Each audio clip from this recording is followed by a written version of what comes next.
죽기를 무서워하므로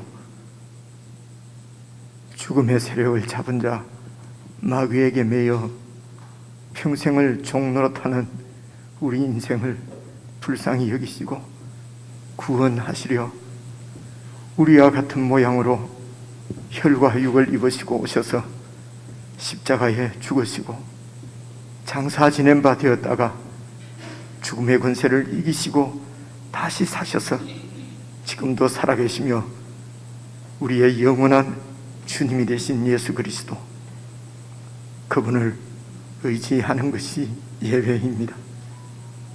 사랑하는 형제 자매 여러분, 우리가 믿는 도리의 사도시며 대제사장이신 예수님을 깊이 생각하고 그분의 이름을 의지하여 존귀하신 하나님 아버지 앞에 우리 함께 나아가십시다.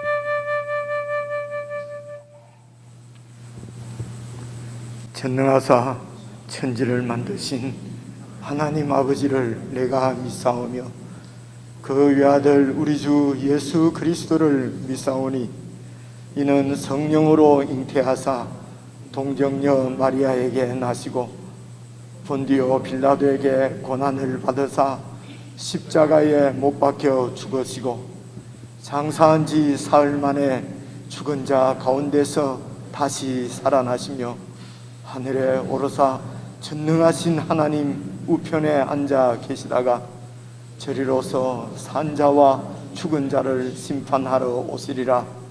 성령을 믿사오며 거룩한 공예와 성도가 서로 교통하는 것과 죄를 사하여 주시는 것과 몸이 다시 사는 것과 영원히 사는 것을 믿사옵나이다. 아멘. 내가 비옵는 것은 그들을 세상에서 데려가시기를 위함이 아니요 다만 악에 빠지지 않게 보전하시기를 위함이니이다.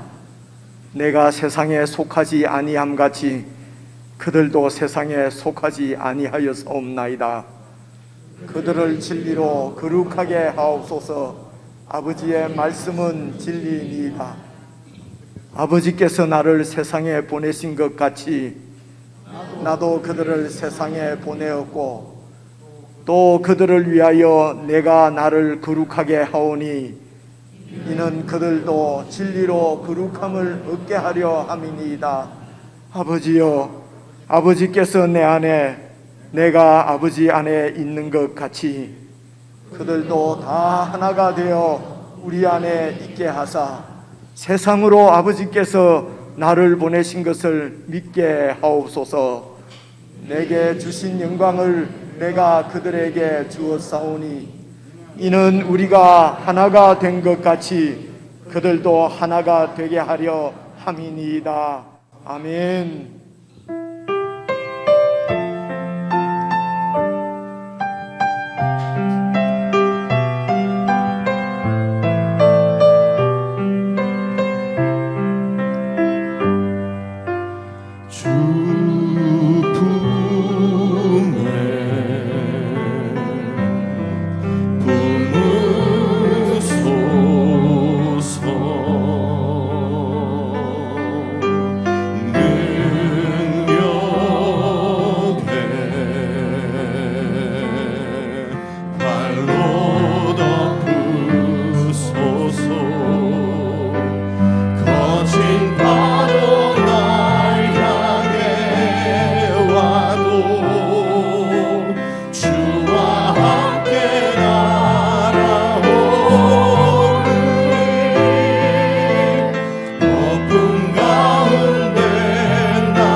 잠잠하게 주를 보리라.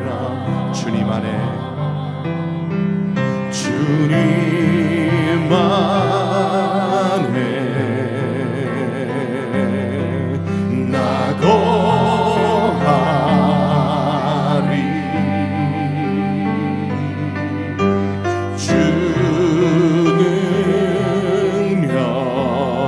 주는 나 잠잠히 믿네 거친 파도 날 향해 와도 주와 함께 날아오르리 높은 가운데 나의 영혼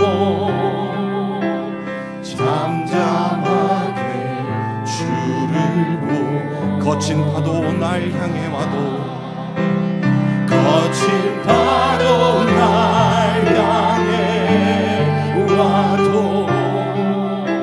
주와 함께 날아오르리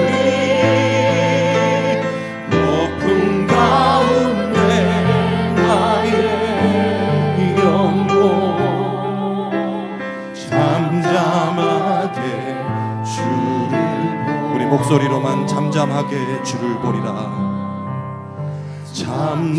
잠잠하게 주를 보리라.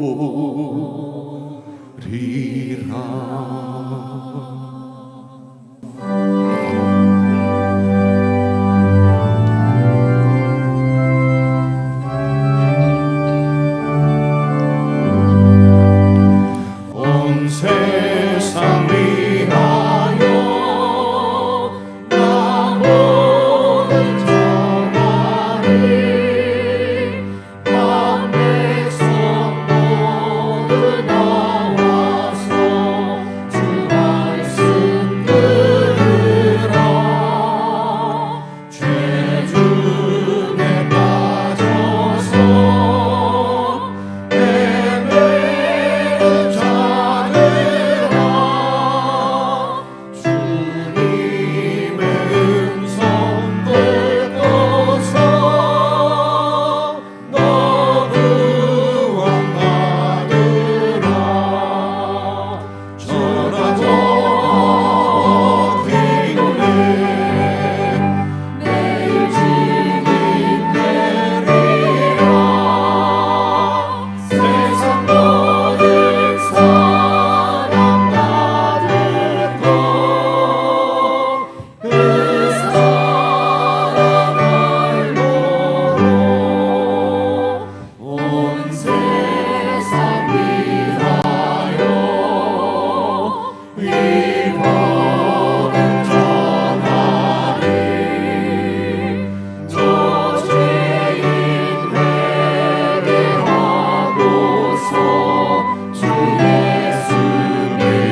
합심해서 함께 기도를 드리십시다.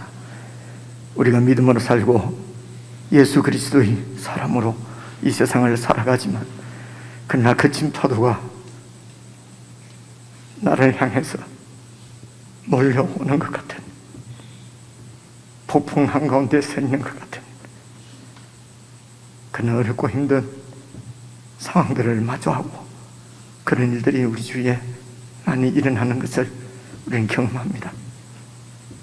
그러나 우리가 잊지 말아야 될 것은 살아계신 우리 주님께서 우리를 붙드시고 우리를 인도하십니다. 우리의 삶에 개입하시고 섭리하시고 함께 하시는 살아계신 주님이십니다. 기도하실 때에 우리 이 주님을 더 잘 믿게 해주십시오. 신실하게 믿게 해주십시오. 정말 주님과 함께 살아계신 주님을 증거하며 주님의 백성으로 살아가는 이 삶을 세상 가운데 보여내며 참된 주님의 증인으로 그날의 백성으로 살아갈 수 있도록 우리가 늘 우리의 사도시며 우리의 대제사장이신 예수 그리스도를 깊이 생각하고 그분을 붙들고 참으로 복음으로 믿음으로 살아낼 수 있도록 성령 하나님 저희들 가운데 충만히 역사해 주시옵소서. 우리의 눈이 늘 들어 왕이신 예수 그리스도를 바라보게 해 주옵소서. 우리 합심해서 함께 기도하시겠습니다.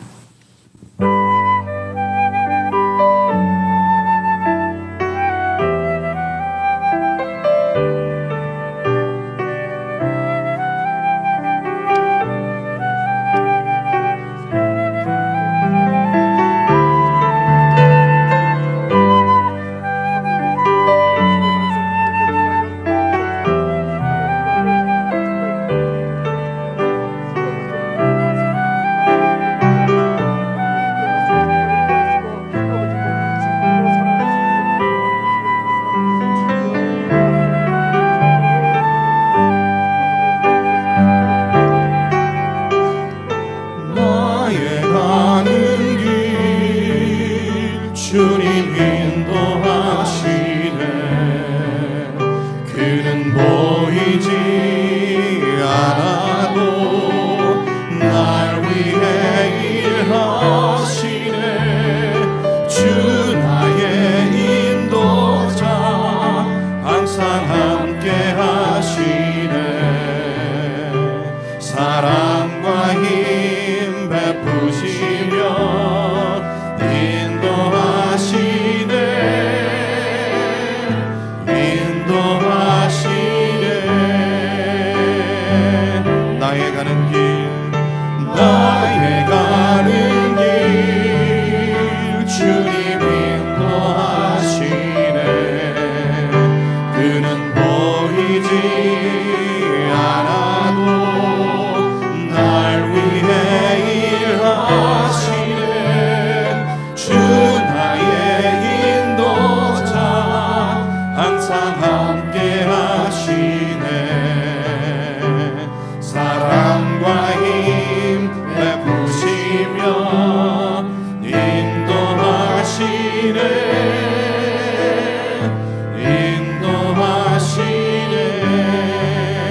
광야의 길을 만드시고 광야의 길을 만드시고 날 인도해.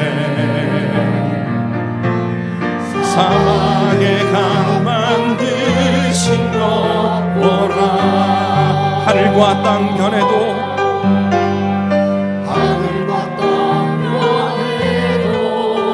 주의 말씀 영원히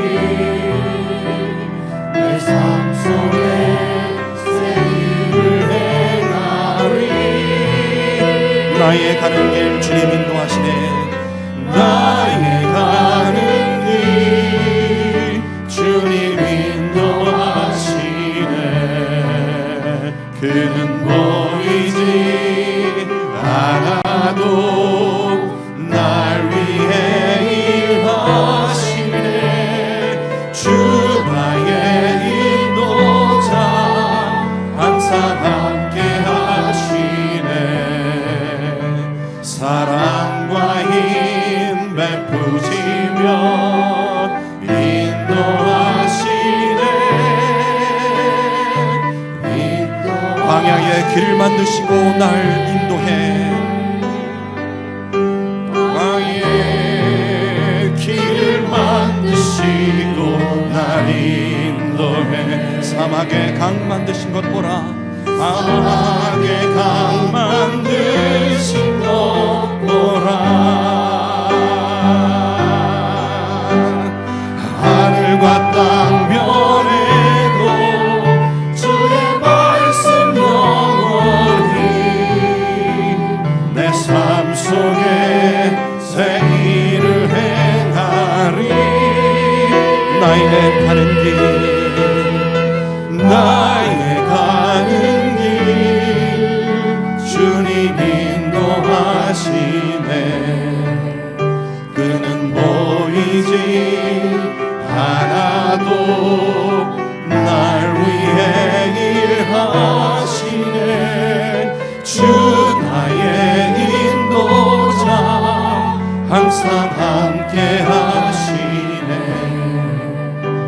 사랑과 힘 베푸시며 인도하시네.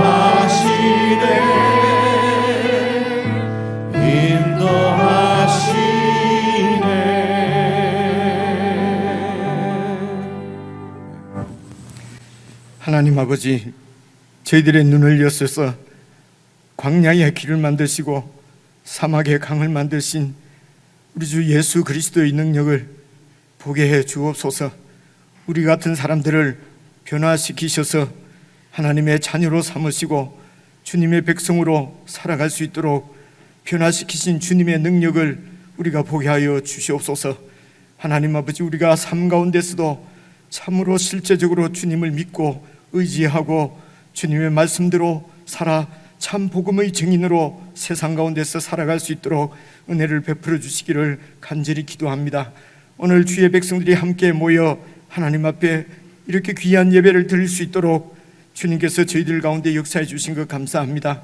하늘로부터 우리에게 임하는 신령한 하늘의 능력으로 하늘의 힘으로 채워져서 세상 끝에 붙들리지 아니하고 마귀를 쫓아 세상 풍조를 따라 살지 않고 내 마음의 육신에 원하는 대로 살아 본질상 진노의 삶을 살아가지 않도록 하나님, 저희가 참으로 주님을 의지하고 믿음으로 살 수 있도록 은혜를 베풀어 주시옵소서.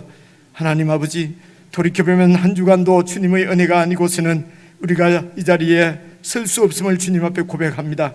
이곳으로 주께서 인도하셨사오니 세상에서 더욱 승리하며 복음의 증인으로 살 수 있도록 필요한 모든 은혜를 이 시간에도 베풀어 주시옵소서.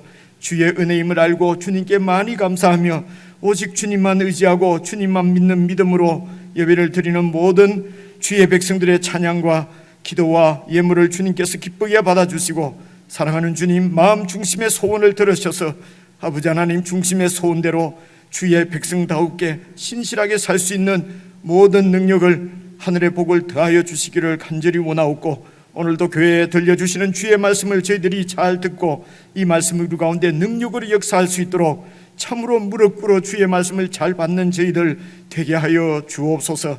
우리 주 예수 그리스도의 이름으로 기도드리옵나이다. 아멘.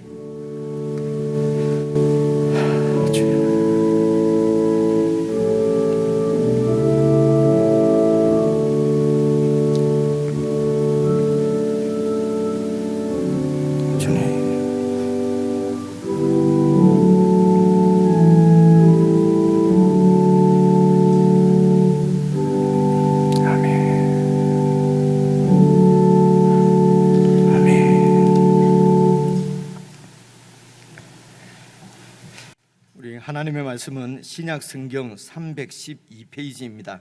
에베소서 3장 6절 7절 두 말씀만 저와 여러분이 함께 읽겠습니다. 에베소서 3장 6절 7절입니다. 신약 성경 312페이지 다 찾으셔서 함께 말씀을 주목하시면서 6절 7절 말씀을 같이 읽겠습니다. 시작. 이는 이방인들이 복음으로 말미암아 그리스도 예수 안에서 함께 상속자가 되고 함께 지체가 되고 함께 약속에 참여하는 자가 됨이라. 이 복음을 위하여 그의 능력이 역사하시는 대로 내게 주신 하나님의 은혜의 선물을 따라 내가 일꾼이 되었노라. 아멘. 예, 우리 지체들과 인사 한번 나누시겠습니다. 평안하셨습니까? 사랑합니다. 하늘의 복으로 충만하시기를 바랍니다. 예, 자녀들을 위한 기도회, 오늘 저녁 6시 반에도 지난 주일과 같이 함께 모이도록 하겠습니다. 모두 오셔서 자녀들을 위해서 함께 기도하시면 좋겠습니다. 다른 광고들은 게시판 여러분 참조해 주시고, 저는 2주간 가족 방문 잘 마치고 돌아왔습니다. 배려해 주신 교회 앞에 감사를 드리고요. 오늘은 이어서 계속해서 에베소서 3장 말씀을 살펴볼 텐데요. 여러분, 오늘 읽은 7절까지 말씀을 제가 좀 자세히 꼼꼼하게 우리가 살필 수 있도록 말씀을 드리고, 또 조금 미진한 것은 또 수요일 날 계속해서 13절까지 이렇게 살펴보려고 합니다. 여러분, 우선 오늘 함께 읽은 말씀 중에 7절 말씀을 여러분 같이 한번 보십시다. 다시 보시면은요, 7절 보시면은 여러분, 이 복음을 위하여 이렇게 되어 있지 않습니까? 이런 말씀은 여러분 교회에서 많이 듣죠, 그죠? 복음을 위해서 살자, 뭐 복음을 위해서 어떻게, 뭐 이런 얘기들을 우리가 많이 듣습니다. 그래서 이 복음을 위하여서 지금 사도 바울이 하는 얘기입니다. 그의 능력이 역사하시는 대로, 이 그의 능력은 하나님의 능력입니다.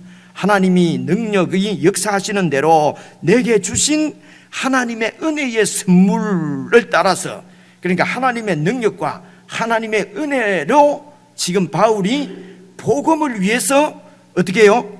내가 일꾼이 되었노라.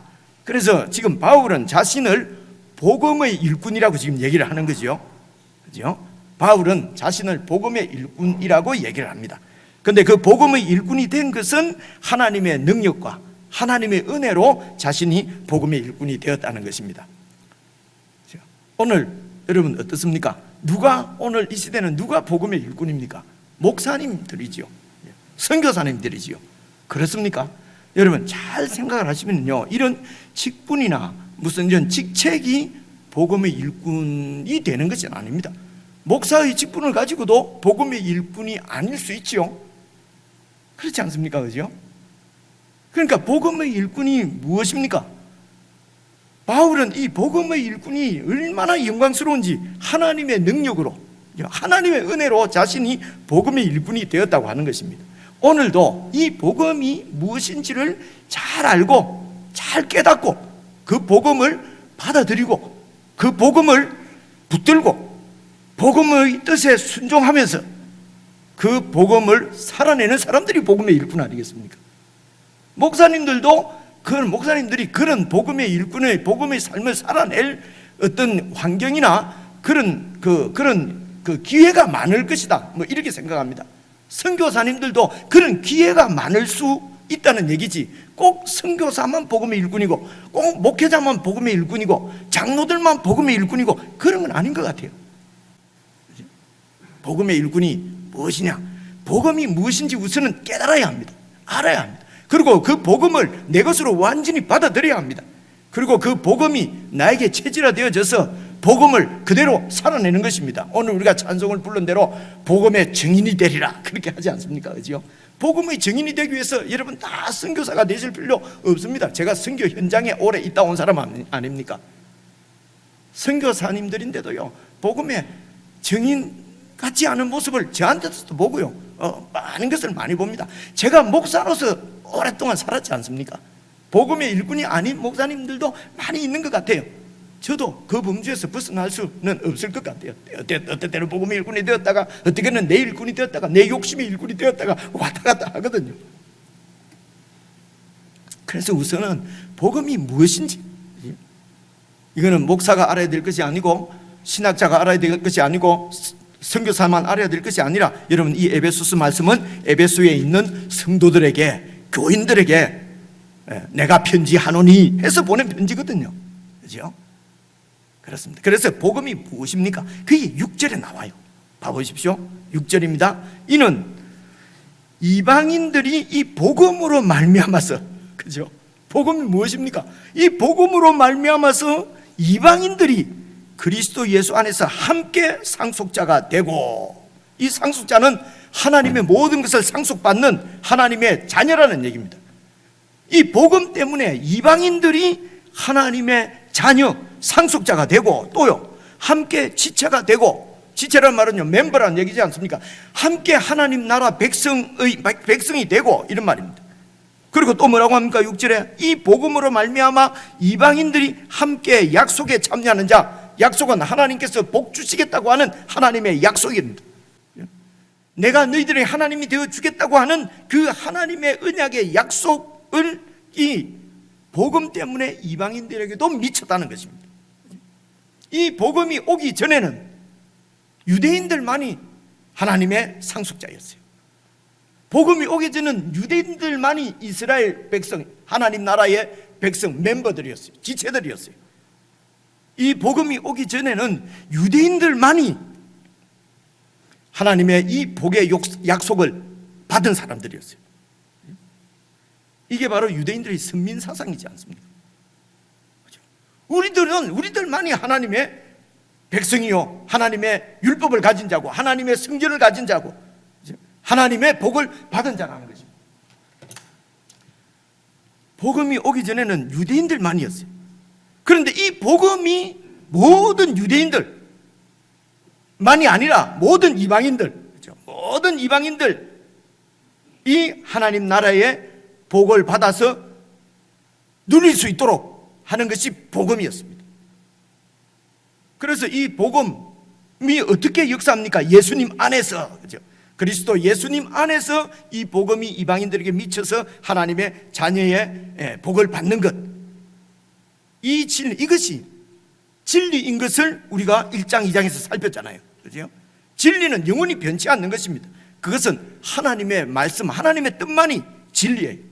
그래서 하나님의 진리는 바로 이 복음으로 모든 이방인들이 함께 상속자가 되고, 함께 지체가 되고, 함께 언약의 약속을 받은 백성이 되게 하시는 것, 이것이 하나님의 계획이었어요. 하나님의 뜻이었어요. 하나님의 진리였어요.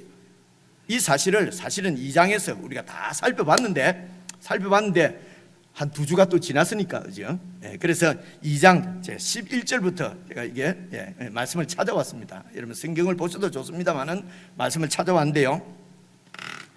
그래서 이 진리, 이 하나님의 계획을 다시 한번 살펴보는 것입니다. 2장 11절 한번 봐보십시오. 그러므로라는 말은 앞에 2장 1절부터 10절, 아니 1장 1절부터 10절까지 쭉 하신 말씀의 요지는 하나님의 은혜로 우리가 구원받았다는 것입니다. 그것이 2장 10절까지의 말씀입니다. 하나님의 은혜로 우리가 구원을 받았다. 그러므로 생각하라. 너희는 그때에, 그러니까 구원받기 전에는 육체로는 이방인이었다. 유대인이 아니고, 하나님의 백성 이스라엘이 아니고 이방인이고, 그리고 손으로 육체에 행한 할례를 받은 무리라 칭하는 자들이 바로 유대인들이에요. 유대인들로부터 할례를 받지 않는 무리다, 무할례자들이다. 그 당시 유대인들에게는 이 무할례자는 거의 짐승에 가까운 사람들이에요. 아시겠죠? 그죠? 여러 번 말씀을 드렸습니다. 사실은 이 할례는 창세기 17장에 나오는 하나님께서 아브라함에게 언약을 주셨습니다. 여러분, 아브라함에게 주신 하나님의 언약의 말씀이었어요.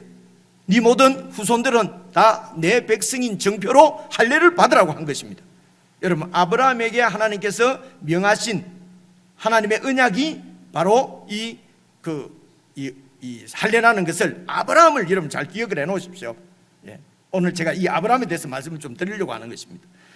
그래서 아브라함의 후손들인 그들은 다 이렇게 할례를 받았습니다.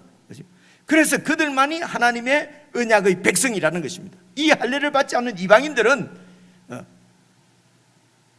하나님 앞에서 거의 짐승 같은 존재라고 그렇게 생각을 했던 것이죠. 그래서 12절입니다. 11절. 그래서 그런 유대인들로부터 짐승 취급당하던 너희들이었다는 것입니다. 이방인들이. 그런데 12절 보시면요, 그때에 너희는 그리스도 밖에 있었고, 그리스도가 누구십니까? 제가 이렇게 동그라미를 이렇게 친 이유는요, 여러분 성경에도 이제 여러분 듣는 것으로만 끝내지 마시고, 제가 바라는 것은 오늘 또 여러분 그 집에 가시면은 저희는 오후 예배도 안 하고 너무 좋잖아요, 그죠? 오후 예배 안 하는 곳이 잘 없어요. 그 저보고 자꾸 인본주의자라 그래요. 교인들을 편하게 해주려고 오후 예배도 안 드리고. 나 이런 말 들을 때마다 그냥 해버릴까. 오후 예배도 안 하고 저녁 예배도 안 하고. 이유가 뭡니까? 오후 시간에도 저녁 시간에도 정말 안식하시면서 하나님 말씀을 다시 묵상하고 다시 생각하고 좀 그랬으면 좋겠다. 가족들과 함께, 자녀들과 함께 말씀도 좀 나누고, 남편하고 말씀도 좀 나누고, 집안이 가깝하면은 저 대청 계곡이나 이런 데 가서 말씀을 좀 나누면 좋잖아요. 그렇죠? 그때의 성경을 읽으면서 동그라미도 좀 치고, 여러분들 성경책 한번 말씀을 드리는데 꼭 읽는 것이 좋습니다. 그렇죠? 여러분, 제가 캐나다 가서 2주 있다 왔는데요, 정말 아무도 성경책 안 들고 와요. 안 들고 와요. 없어도, 전혀 없어도 예배 드리는데 지장이 없으니까요. 오늘 우리도 그렇게 될까봐 그러는 거거든요. 그래서 집에 가서 내 책이 있어야 됩니다. 내 성경책에 이렇게 동그라미를 좀 치보라 말입니다. 이방인. 그래서 12절도 보면요, 그때의 너희는 그리스도 밖에 있었어요. 여러분, 그리스도가 뭡니까? 이 구원을 이루시는 하나님의 종이라는 얘기지 않습니까? 그리고 그리스도는 만유의 주가 되시는 분이지 않습니까? 이 모든 세상의 만유, 모든 세상의 모든 것들의 가장 높으신 주님이 되시는 분입니다. 그 그리스도 밖에 우리가 있었어요.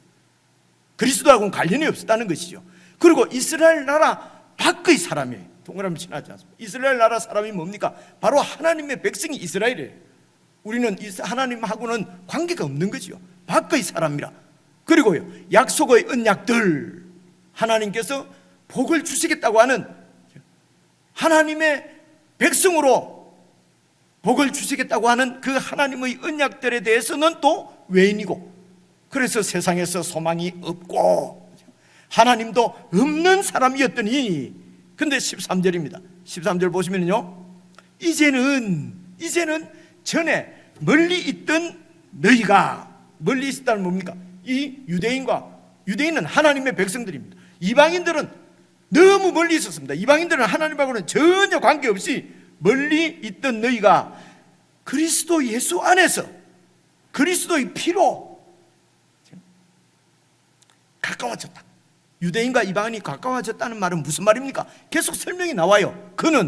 예수님은 우리의 화평의 신자라, 이 둘로, 유대인과 이방인을 둘로 하나를 만드시고, 하나의, 제 성경은 지금 구멍이 날 정도입니다. 하나를 만드사 원수된 것, 이 하나를 나누게 하는 것, 하나를 이루지 못하게 하는 모든 원수된 것들을 다 자기 육체로 흘어버리고, 그래서 이어서 15절 보십시오. 법조문으로 된 계명의 율법을 폐하셨으니 이는 이 둘도 제가 줄을 그어놨죠. 한 몸. 이 둘이 뭡니까? 유대인과 이방인입니다. 하나님과 관계 있는 사람, 하나님하고 전혀 관계 없었던 이방인들, 이 둘을 한 몸으로 하나님과 화목하게 하려 하심이라. 원수된 것을 십자가로, 그래서 십자가로 소멸을 하신 것입니다. 내 죄, 얼마나 많은 죄를 지어도 하나님은 내 죄를 다 용서하시기 위해서 예수님의 십자가에 죽었다. 맞습니다. 여러분, 그것으로 끝나는 것이 아닙니다. 이 둘로 한 몸을 만드시기 위해서 예수님이 십자가를 지신 것입니다. 그리고 이어서 18절을 보시면요, 이는 또 나옵니다. 그로 말미암아 우리 둘이, 또 둘이지 않습니까? 우리 둘이, 하나님과 관계 있었던 사람, 없었던 사람, 몇 대로 예수 믿는 집안, 예수 처음 믿는 사람, 모든 사람, 이 둘을 한 성령 안에서, 아버지께 나아감을 얻게 하려 하십니다. 아버지, 하나님 아버지, 그러니까 아버지의 가족 공동체를 만드시기를 원했다는 것입니다. 이 하나님을 아버지로 모시는, 섬기는 한 가족 공동체, 여러분 바로 교회인 것을 아시겠지요? 교회입니다. 19절, 그러므로 이제 예수 믿는 너희는 외인도 아니요 나그네도 아니요 오직 성도들과 동일한 시민, 천국 시민권자라는 것입니다. 하나님 나라 백성이라는 것입니다. 동일한 시민이요 하나님의 권속이라, 하나님의 가족이라는 것입니다. 여러분, 유대인들이 하나님의 가족이요 하나님의 백성인 것은 여러분 유대인들이 생각할 때는 당연했어요. 그런데 이방인들이 자기들과 똑같이 하나님의 백성이 되고 하나님의 가족이 되고 하나님의 아들, 딸들이 되는 것은 이들이 받아들일 수가 없었어요. 그런데 이것이 복음이라는 것입니다. 도저히 불가능한 이방인들이, 모든 열방들이 하나님의 백성이 되는 것, 그죠? 이게 복음이죠. 어떻게 하나님의 백성이 될 수 있습니까? 그리스도 예수 안에서. 그래서 그리스도 예수를 우리의 복음이라고 얘기를 하는 것입니다, 여러분. 예수님이 우리의 복음입니다. 왜냐하면 예수님 안에서 우리 같은 이방인들이 하나님의 자녀가 되고 하나님의 상속자가 되고 이제는 천국 시민이 되고, 그래서 하늘의 모든 복의 상속자가 되고. 여러분, 여기에서 우리가 좀 짚고 넘어가야 될 것이 이것입니다. 우리가 많이 이전부터 듣기로, 배우기로, 아니 우리 교회가 아니고 일반적으로 이제 이렇게 신학이나 이렇게 우리가 배우기로, 구약 시대 때는 율법이고, 그래서 율법 시대고, 그리고 율법 때문에 정죄를 받고, 그래서 심판을 받는다. 그러나 예수님이 오신 이후로 신약 시대 때는 예수님으로 인하여서 복음의 시대다.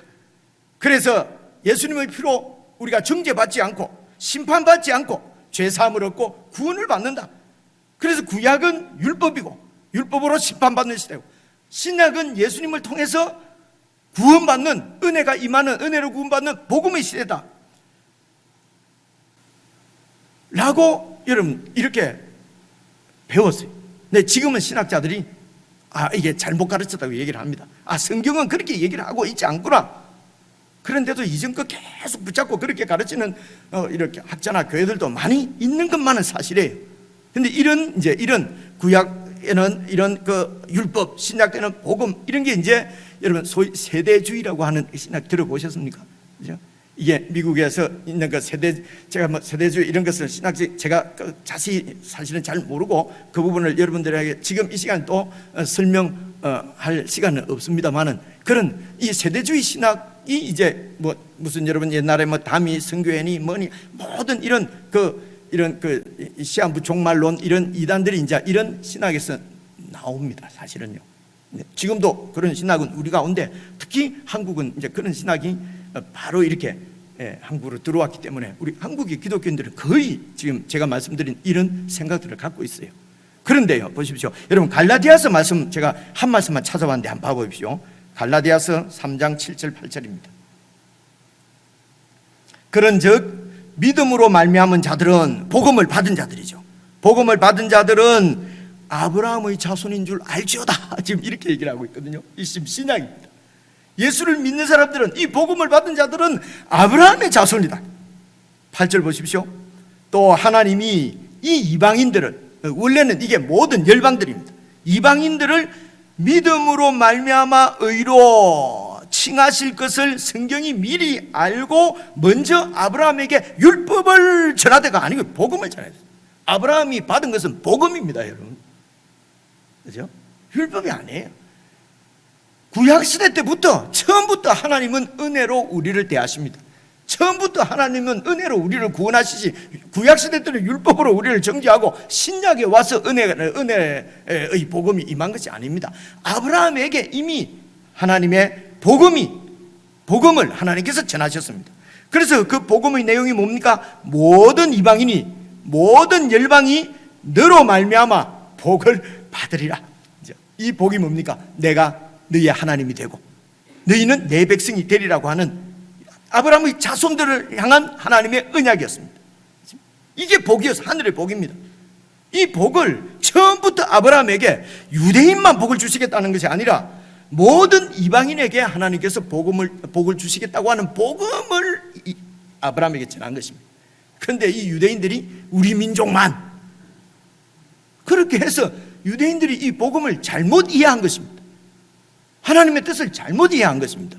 오늘도요, 우리 민족 복음화 이런 얘기는 참 여러분 조심해서 해야 될 것 같아요. 민족 복음화, 이제는 이스라엘에게 임한 하나님의 그 눈이 이제는 동방에 있는 작은 동방의 무슨 빛나는 민족, 한국 민족에게 임했다.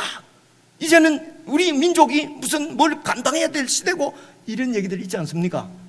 여러분, 우리들을 막 선동하기에는 좋은 말씀일 수 있지만은 성경을 잘 보시면요, 유대인들이 멸망하게 된 것은 그들은 선민의식, 민족의식 때문이었어요. 근데 오늘 우리 한국 기독교인들이 똑같은, 지금 그것이 하나님 앞에 얼마나 이게 그 문제 있는지도 모르고 그냥 유튜브 듣고 뭐 보고 뭐 이래서 막 여러분 따라가는 경우를 너무도 많이 봅니다. 왜 제가 전하는 하나님의 말씀은 잘 이렇게 주의 깊게 듣지 않고 그러면은 그렇게 마음을 뺏기는지 잘 모르겠어요. 먼저 아브라함에게 다시 한번 봐보십시오. 8절입니다. 또 하나님이 이방을 믿음으로 말미암아 의로 정하실 것을 성경이 미리 아시고, 그래서 먼저 아브라함에게 복음을 전하되 모든 이방인이 너로 말미암아서 이 하나님 나라, 하나님의 상속자가 되고 하나님 나라의 지체가 되고 하나님의 모든 언약의 약속의 언약에 대한 그 약속을 받은 백성이 그런 복을 받게 할 것이다 라고 하는 하나님의 복음을 아브라함에게 전한 것입니다. 그러므로 결국 복음은 모든 이방인들이, 모든 열방들이, 모든 족속들이 예수 그리스도를 머리로 해서 예수 그리스도의 왕권에 순종하는 예수님의 통치권 안에서 하나의 국가, 통일 국가, 하나님 나라를 세우는 것이 바로 하나님의 뜻이요, 하나님의 경륜이요, 우리를 향하신 하나님의 복음이었어요. 다시 말해서 이 땅에 하나님께서 창세전부터 예수 그리스도를 머리로 하는 그분의 몸인 교회를 세우시려고 하는 것이 바로 그분의 뜻이었습니다. 그래서 하나님이 이 계획을 이루시기 위해서 아브라함을 찾아가시고 모세도 만나주시고 결국은 아들을 보내셔서 그 일을 이루신 것입니다. 그래서 바울이 지금 복음의 일꾼이라고 얘기하는 것은 다른 말로 교회의 일꾼이라고 볼 수 있습니다. 여러분, 교회 와서 열심히 일하는 이런 교회의 일꾼 말고요, 여러분, 교회의 일꾼, 하나님의 그 심장에 있는 창세전부터 갖고 계셨던 그 하나님의 뜻인 교회, 그 교회를 이 땅에 세우는 것이 바로 복음입니다. 그 교회는 예수 그리스도를 머리로 하는 한 몸 하나 되는 것입니다. 둘이 하나를 이루어서 하나님 앞에 나아가는 하나님의 자녀들, 새로운 인류 교회인 것입니다. 자, 이 정도 이해를 가지고 여러분 3장 1절을 한번 봐보십시오. 이제 3장 1절부터 한번 살펴보겠습니다. 3장 1절 성경책을 여러분 주목해 보십시오. 이러므로 이제 2장까지 쭉 말씀, 이제 우리가 지금 살펴본 이 말씀, 이렇기 때문에 그리스도 예수의 일로, 바로 이 그리스도 예수의 일이 무슨 일이겠습니까? 바로 복음의 일이죠. 교회의 일이죠. 바울이 받은 복음의 일꾼의 일이죠. 그리스도 예수의 일 때문에, 이 복음을 전한 것 때문에 너희 이방인을 위하여, 그래서 이 예수의 일이 뭡니까? 이방인을 위한 일, 이방인을 구원하는 일이었어요. 그래서 이 이방인을 위하는 복음을 전하다가 내가 갇힌 자가 되었다, 감옥에 갔다는 것입니다. 여러분, 바울이 감옥에 간 것은요, 감옥에 간 감옥에 간 것은 다른 것이 아니라 이 복음 때문이었습니다. 이방인들도 예수님을 믿음으로 예수님 안에서 하나님의 백성, 하나님의 자녀가 된다고 하는 이 복음을 전한 것 때문에 갇혔어요. 이게 또 그냥 지나가면은 이게 우리가 좀 아니 그걸 전했다고 왜 감옥에 갔을까? 그래서 이 바울이 감옥에 간 이야기를 여러분하고 자세히 좀 한번 살펴보려고 그래요. 그 얘기가 사도행전에 나옵니다. 그죠? 그래서 전부를 다 읽을 수는 없고요. 사도행전 관계되는 말씀만 제가 좀 한 군데를 찾아왔는데 한번 봐보십시오. 사도행전 23장입니다. 사도행전이 1장부터 28장까지인데 23장이니까 거의 막바지지 않습니까? 그죠? 예. 그래서 보시면은요, 그날 밤에, 이 그날 밤은요, 이 낮에 지금 바울이 막 복음을 전하다가 유대인들에게 잡혀가지고 곤욕을 치루었어요. 그리고 이제 그날 밤입니다. 죽을 뻔했어요, 바울이. 그리고 이제 그날 밤에 주께서 바울 곁에 서서 이르되 담대해라, 안 죽는다. 그들이 아무리 너를 죽이려고 해도 안 죽는다. 왜냐하면은 네가 예루살렘에서 나의 일이 뭡니까? 바로 복음의 일이죠. 이방인들을 구원해서 하나님의 백성, 유대인과 한 몸을 만들어서 한 성령 안에서 함께 하나님의 자녀가 되는, 하나님께 나아가는 이 일을 위해서 나의 일을 증언한 것처럼 로마에서도 그 복음을 전해야 될 것이다. 그래서 너는 안 죽는다. 염려하지 마라. 그러면서요, 이제 12절을 보시면은요, 이런 말이 나와요. 날이 새매 유대인들이 당을 지어서 맹세를 하되, 보십시오, 바울을 죽이기 전에는 먹지도 아니하고 마시지도 아니하고 열심이죠, 그죠? 이 사람들이 이렇게 열심을 내는 것이 바로 종교적인 열심이었어요. 하나님을 위해서 지금 이러는 것입니다. 그들이 말하기로 믿기로 하나님을 위해서, 하나님의 영광을 위해서는 저 바울은 잡아 죽여야 된다는 것입니다. 왜 그렇습니까? 하나님은 유대인들이 할례를 받고 영원한 하나님의 백성으로 삼았는데, 아니 할례받지 않는 저 이방인들도 예수가 뭔데 예수 믿었다고 해서 우리와 똑같은 하나님의 자녀가 되느냐는 것입니다. 우리와 똑같은 복을 어떻게 받을 수 있느냐는 것입니다. 그래서 이 유대인들이 이 하나님의 영광을 위해서 바울을 죽이기 전에는 내가 먹지도 않고 마시지도 않고 바울을 죽여야 되는 이유는 바울이 바로 이 하나님의 영원한 진리를 거역하는 사람이라는 것입니다. 하나님의 영광을 회방 놓는 사람이라는 것입니다, 바울이. 그래서 13절, 이와 같이 바울을 죽이기로 동맹한 자가 40여 명이었더라. 그래서 이들이 종교적인 최고 유대교의 수장인 대제사장들을 찾아갑니다. 그래서 14절입니다. 대제사장들과 장로들에게 가서 말하되, 우리가 바울을 죽이기 전에는 아무것도 먹지 않기로 굳게 맹세했다. 여러분, 결의가 대단치 않습니까? 바울을 죽이는 일에 목숨을 겁니다, 지금, 그죠? 그렇게 하는 사람이 한두 명이 아니에요. 40명이. 이들의 이런 종교적인 열심 같은 이런 경건한 행동 속에 숨겨져 있는 진실이 무엇입니까? 그것이 바로 선민의식입니다. 우리 같은 선민이, 하나님의 택한 백성이 어떻게 저들 개같은 이방인들과 같은 하나님의 백성이 될 수 있는가? 그죠? 목사라고 다 같은 목사인 줄 알아? 장로라고 다 같은 장로인 줄 알아? 쪼매난 교회 장로가? 집사라고 다 같은 집사인 줄 알아? 격이 다르다고. 그죠? 여러분, 이런 얘기 혹시 들어보십니까? 교회가 아닌 것입니다. 하나님의 은혜가 아닌 것입니다. 여러분, 2장 8절 9절 나오잖아요. 은혜로 너희를 구원한 것은 자랑치 못하게 하려 함이라. 내가 이 교회, 내가 얼마나 봉사했는데, 이 교회 내 없었으면 안 세워졌어. 뒤에 들어와가지고 말이야, 이런 마음들, 말은 안 해도. 여러분, 어떻습니까? 말은 안 해도. 우리 민족이 최고의 민족이 돼야 되겠다, 선교사를 가장 많이 보내는 그런 나라가 돼야 되겠다. 여러분, 어떻습니까? 여러분, 이런 모티베이션을 막 주고, 교인들에게 이런 도전을 주고, 그죠? 이렇게 해서 막 열심을 불러일으키고, 이래 해야 열심을 내면은 그것이 진리입니까? 이것이 바로 복음의 영광, 복음이 어떤 것인지 모르기 때문에 일어나는 문제예요. 복음이 얼마나 영광스러운지 알면은 바울을 보십시오. 생명을 던집니다. 그런데 이 사람들도 생명을 던지잖아요.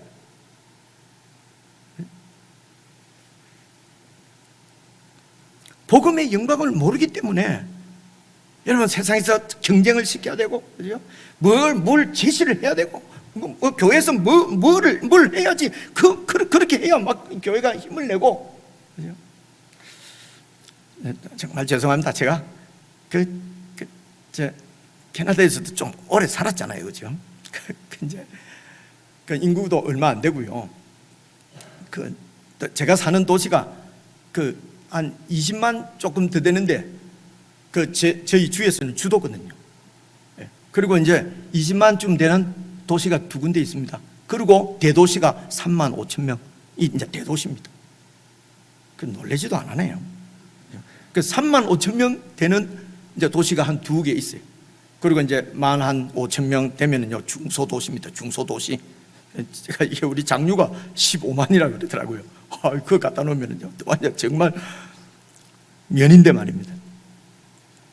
그리고 뭐 2천 명, 3천 명 되는 많아요. 그래서 이런 데 가면은요, 근데 교회가 여럿 있어요. 5개씩 있습니다. 그래 이제 한인들이 이제 저희들 인데는 별로 안 그런데요. 이제 특히 미국 같은 데, 이런데 조금 큰 도시 이렇게 가면은요, 이제 한국 사람들이 이민자들이 막 들어와 있습니다. 그래서 이제 잘 빌려줘요. 그래서 뭐 누구든지 교회를 시작할 수 있습니다. 여러 명이 목사들이 여러 명 시작하죠. 그럼 이제 죄송합니다. 다 망하고 이제 살아남는 교회는 몇 개 없고요. 참 슬프지요. 그리고 어떤 경우는요, 이제 한국 사람들은 이제 한국 교회는 점점 커집니다. 새를 들어서 갔는데요. 그런데 이 캐나다 교회는 진짜 노인들밖에 없어요. 쪼그라듭니다. 그렇죠? 그래갖고 이제 그 교회를 결국은 한국 교회가 그 교회를 테이크 오버 사거든요. 그래서 캐나다 교회가 점점 줄어들면요, 한국 교회가 억수로 목사님이 기분이 좋다. 참 부끄럽죠. 그래가지고 결국은 저 미국 교회는, 캐나다 교회는 점점 줄어들고, 그리고 이 교회를 우리 교회. 그래서 예배당을 이제 우리가 이제 한국 교회가 이렇게 여러분 접수하는 경우, 그래서 이것을 하나님의 은혜라고 생각해요. 그래서 캐나다 교회가 점점 주는 것은 이 지금 다른 사람 얘기하는 거 아니고요. 제가 거기 있을 때 점점 줄었거든요. 좀 이따가 이제 우리 교인들끼리도 만나면은 참 그때 철이 없었지요. 이대로 가면은 이 교회 우리가 그냥 싼 값에 싸자. 그래 했어요. 근데 이제 목사님이 은퇴를 하고 젊은 목사님이 왔어요. 76년생. 제 사회보다 어린 사람이 왔는데 얼마나 열심히 하는지 교인이 점점 우리를 넘어버렸어요. 도대체 하나님이 왜 이러시지? 여러분 웃기지 않습니까? 그죠? 그러니까 우리가 잘 하나님 말씀을 가지고 우리를 비춰보지 않으면요, 이렇게 된다니까요. 복음하고는 아무런 상관없는 이런 복음적인 얘기를 적인 얘기가 아니니까 입안이 지금 바짝 마르네요.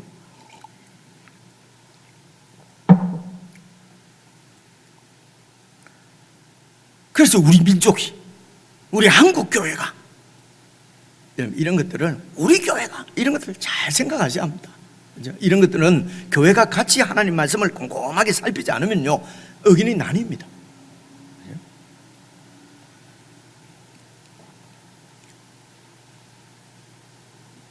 그래서 이제 이 사람들이 바울을 그래서 죽이려고 하는 것입니다. 사실은요, 그죠? 아니 저들이 우리와 어떻게 같을 수 있냐 이거죠. 언제 얼마 안 되는 저 사람이 나하고 같이 되려고 하냐 하는 거죠.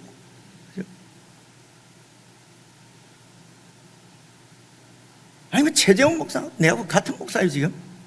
뭐 이런 것입니다. 최 목사 없지? 얘기하지 마.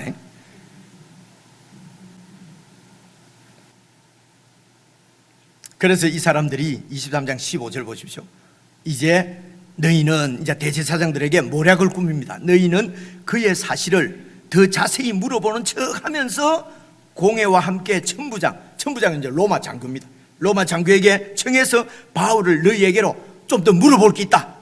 그렇게 해서 너희에게로 데리고 내려오게 하라. 우리는 그가 가까이 오기 전에 죽이기로 준비했다가 죽여버리겠다.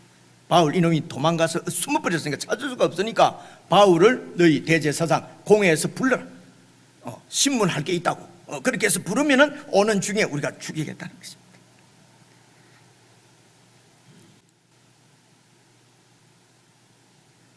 그런데 이 사실이 어떻게 해서 그 천부장이 알게 됐어요. 그래서 천부장이 바울을 빼냅니다. 그리고 그 당시 총독이었던 벨릭스에게 이제 이 바울을 보내는데요. 그 얘기가 이제 23장 25절에 가면 나옵니다. 제가 쭉 중간에 다 뺐는데요. 여러분 재밌지 않습니까? 집에 가서 한번 읽어보십시오. 이 사도행전 23장들.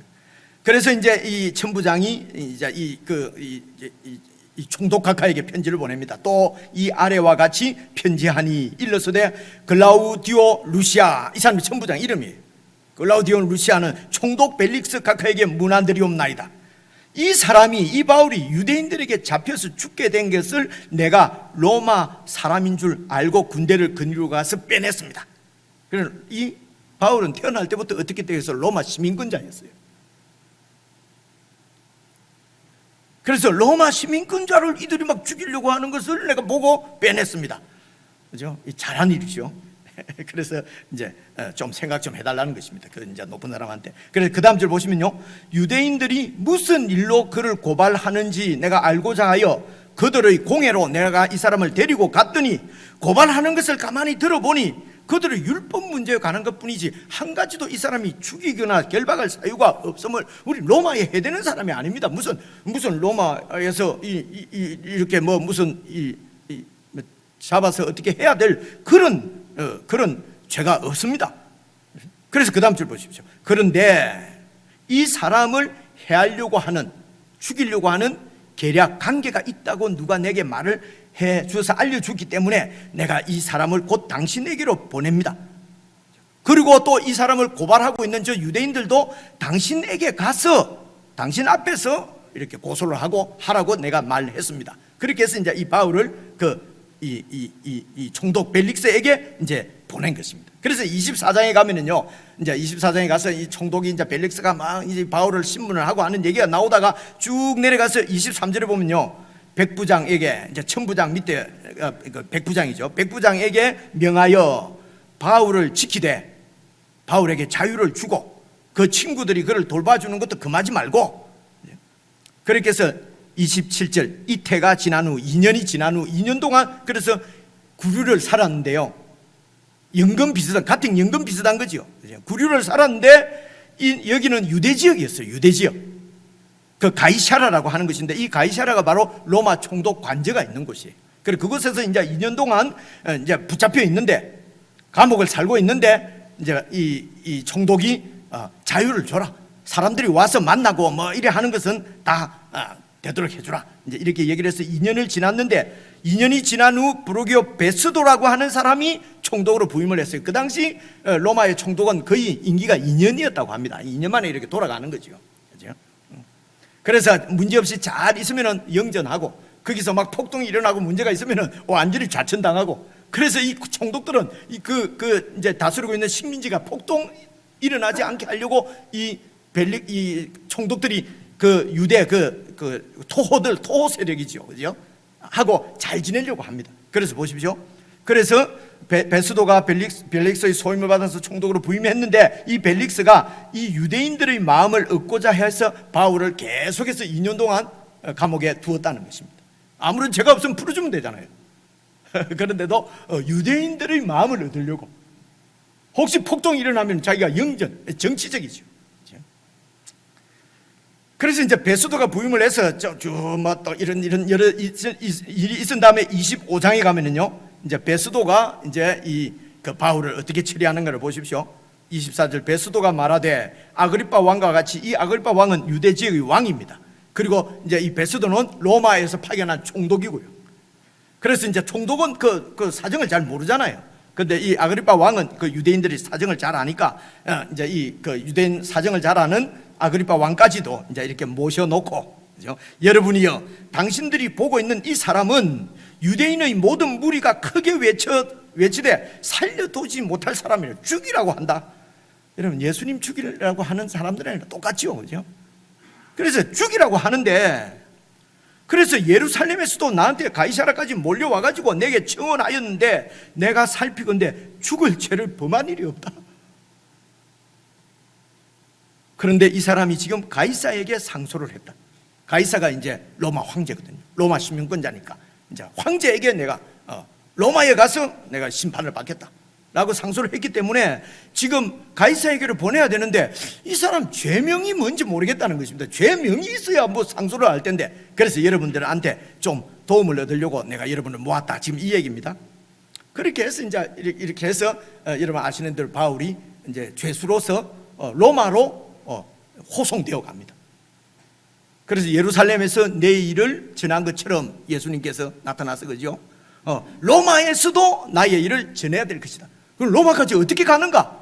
국비로 국비로 이렇게 배 타고, 그죠? 그런데 죄인의 신분으로서 호송되어서 그래 로마로 가거든요. 그래 가서 이제 로마에 가서 제일 마지막 사도행전 28장 마지막 부분에 보면은요, 이제 이런 말씀입니다. 바울이 2년을 온 이태를 자기 셋집에 머물면서 가택연금입니다. 이게 이제 감옥 생활입니다. 난 나갈 수는 없어요. 머물면서 자기에게 오는 사람들을 다 이렇게 영접하고 만나고, 자기에게 오는 모든 사람들에게 하나님의 나라를 전파하며, 하나님 나라가 뭡니까? 예수 그리스도가 머리가 되시고 예수 그리스도께서 왕이 되셔서 다스리시는 통일국가, 모든 유대인뿐만이 아니라 이방인들, 모든 족속들이 예수님을 믿음으로, 예수님을 왕으로 영접함으로 그 예수님의 통치 가운데서 하나를 이루는 이상적인 나라, 경쟁하고 싸우고 그냥 이 당 저 당이 막 이렇게 해서, 그죠? 막 그렇게 해서 막 올가매고 서로 막 무너뜨리고 그렇게 하지 않으면 정권을 잡을 수 없고, 이런, 죄송합니다, 이런 아싸리판 이런 나라가 아니라 예수 그리스도의 통치 아래서 몸처럼 서로 자기의 역할을 감당해서 섬겨서 살아있는 몸이 되는 것처럼 그런 이상적인 나라를 전파하며 주 예수 그리스도에 관한 이 일을 예수님께서 어떻게 이루시는지, 앞으로 어떻게 완성하실 것인지, 어떤 영광을 이 예수님께서 드러낼 것인지, 예수님에 관한 모든 것을 담대하게 거침없이 가르치더라. 겁날 게 없는 거예요, 이 사람은. 이 영원한 하나님의 나라, 여러분, 이 나라를 보는 사람은 무슨 이 세상의 사회 사업 좀 도와주고, 여러분, 이것이 복음입니다. 예수 그리스도가 왕 되신 게 복음입니다. 복음만이 이 이상적인 나라를 세울 수 있습니다. 그래서 우리가 이 복음을 알게 되면은 헌신을 복음에 헌신하는 것이죠. 무슨 세상을 좀 바꾸기 위해서 무슨 사회 단체, 무슨 이런 혁명 단체, 그죠? 그래서 어느 당에 돼야, 어느 후보가 돼야 세상이 바뀌고, 그런데 그렇게 마음 쓸 것 같지 않을 것 같아요.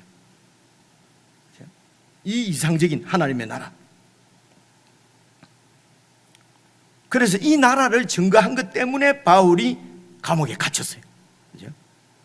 그리고 여러분, 감옥에 갇혔습니다. 그리고 2절을 한번 보십시오. 3장 2절을 보시면은요, 여러분 성경을 주목해서 보시면은, 너희를 위하여, 이제 쭉 읽어보겠습니다. 제가 읽어볼게요. 너희를 위하여 내게 주신 하나님의 은혜의 경륜, 뭡니까? 이방인들도 예수 믿고 구원받고 하나님의 자녀가 된다, 백성이 된다는 경륜은 계획입니다. 하나님의 은혜의 계획을 너희가 들었을 때이라.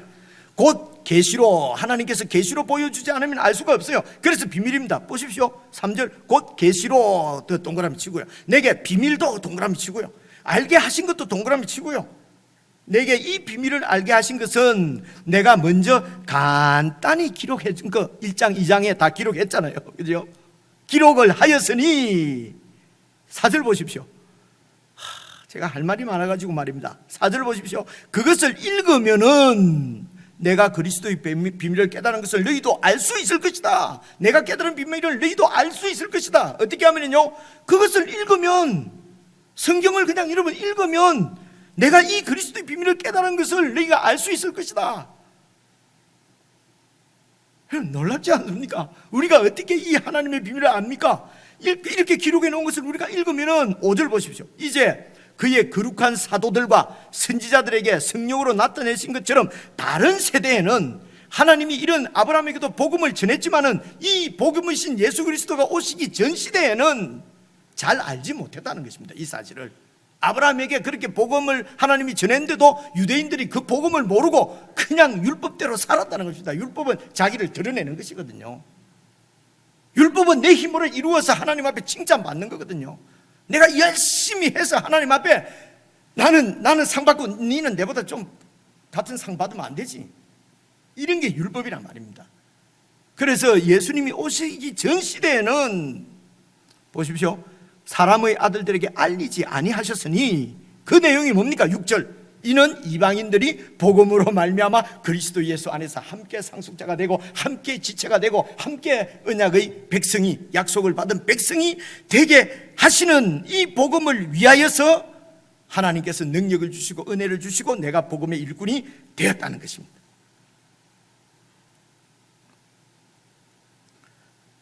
그래서 여러분 3장 쭉 내려와서 12절 한번 봐보십시오.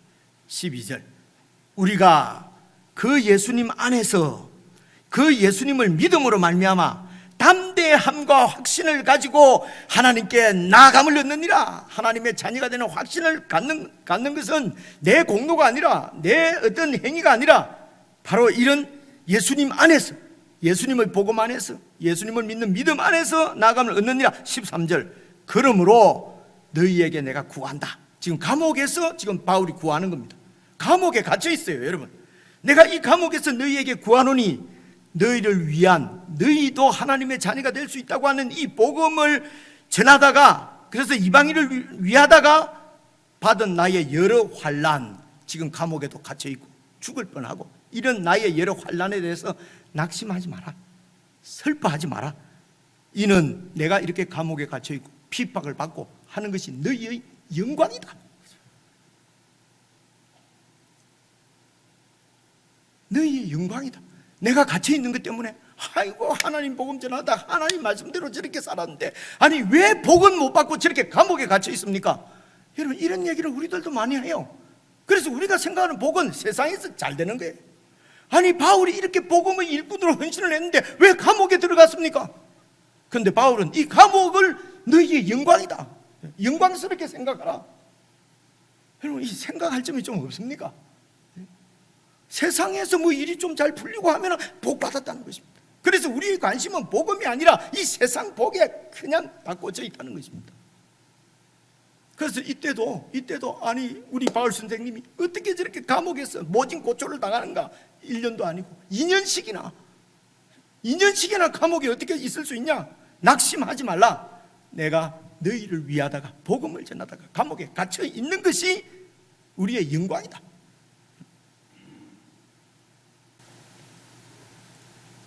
그래서 세상에 뭐 원하는 거 좀 됐다고, 일이 잘 풀렸다고, 뭐 됐다고, 와, 무슨 복 받았습니다.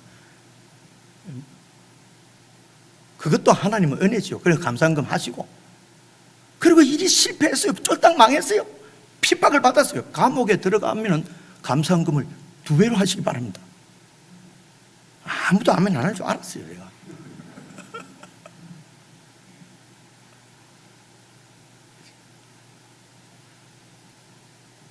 사실은 지금 복음을 전하고 복음을 산다고 해서 바울이 당하는 이런 핍박을 감옥에 가고 우리는 이런 일은 당하지는 않는 것 같아요, 지금 시대는. 제가 예수 믿는데 전혀 불편함이 없어요. 여러분, 캐나다 같은 거기 무슨 법이 어떻게 뭐가 통과되고 해도 제가 캐나다에서도 예수님 전하고 예수 믿어야 된다고 별 설교 다 해도 아무런 그렇게 불편한 적이 없어요.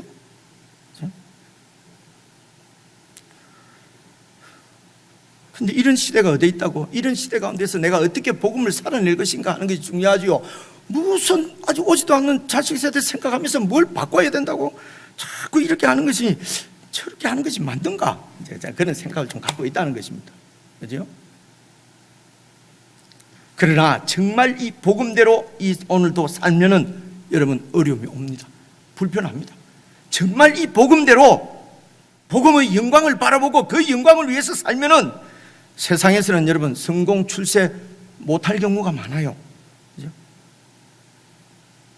복음을 믿고 예수 그리스도의 왕되심을 믿고 정직하게 살면은요 왕따 당할 가능성도 있어요. 사업이 망할 수도 있어요. 그죠? 이 세상은 서로 경쟁해서 이겨야만 살아남는다고 얘기를 해요. 그런데 복음은 예수님을 믿고 한 몸을 이루라고 그래요. 그래서 복음대로 살면은요, 여러분 이 땅에서는 도태되고 실패할 확률이 많아요. 참.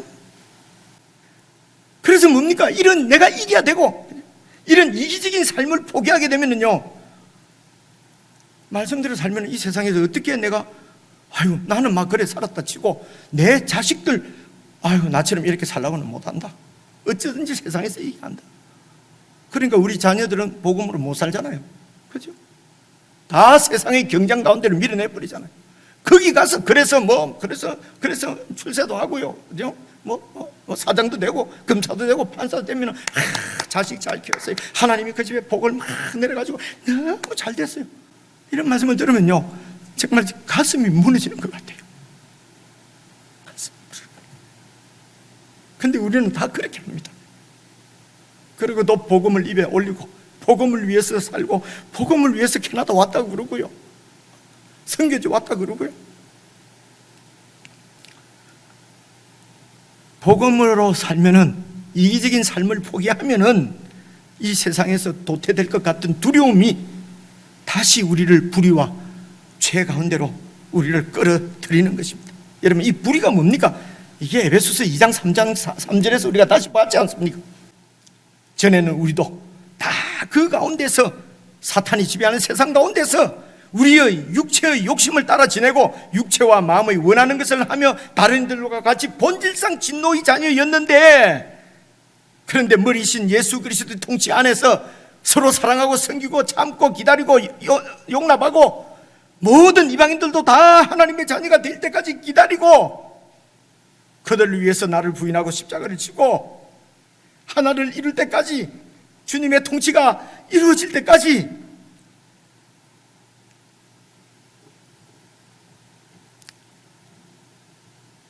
참고 기다리고 사랑하고 섬기고,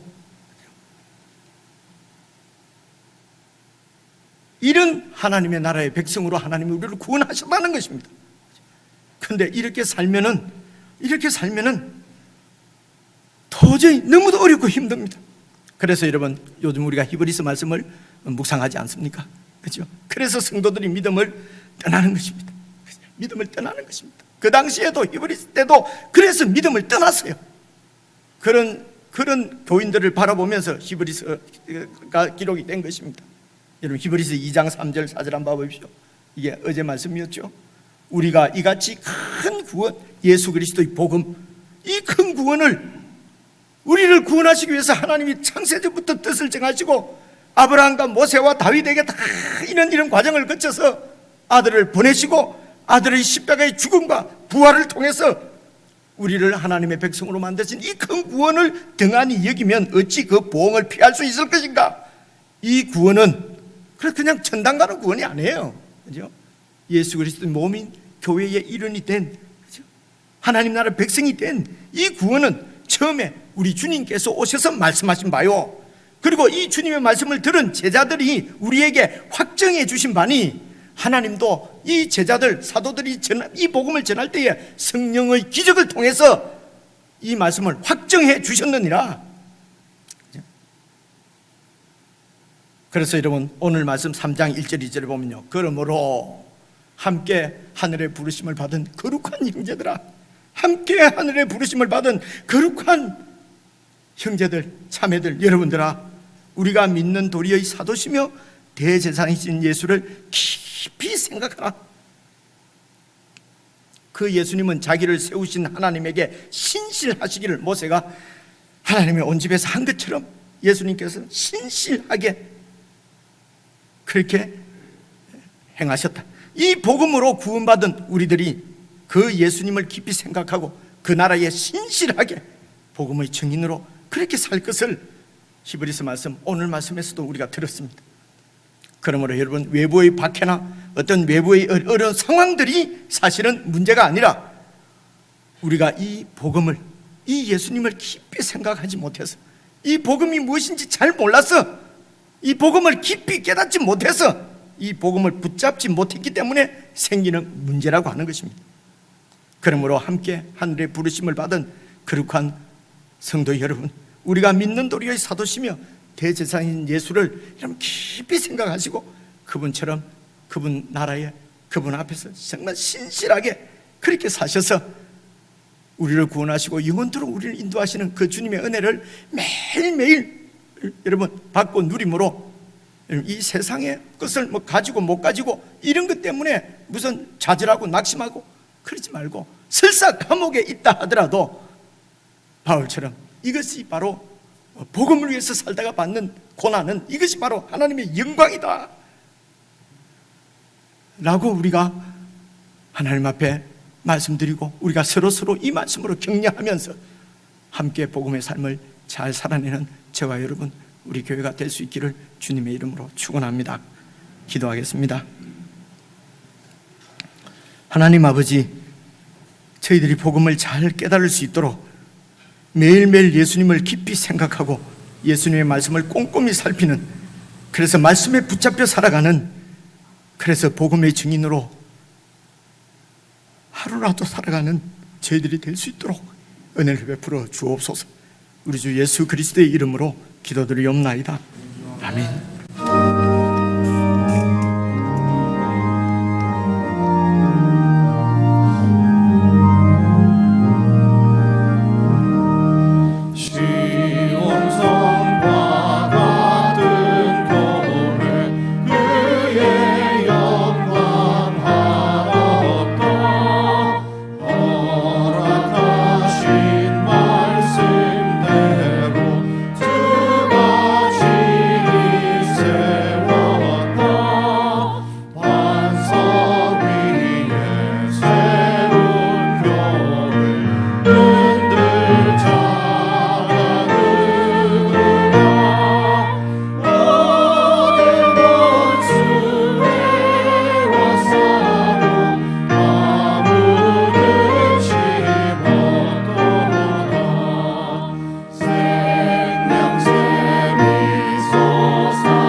교회의 머리이신 우리 주 예수 그리스도의 은혜와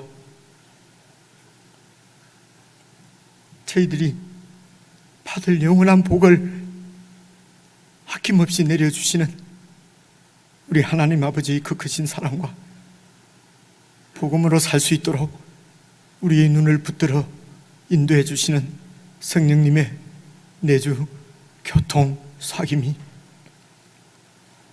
복음을 위하여 복음의 일꾼으로 복음의 증인으로 살기를 원하는 모든 주의 자녀들에게 영원 무궁토록 함께해 주시기를 간절히 축원하옵나이다.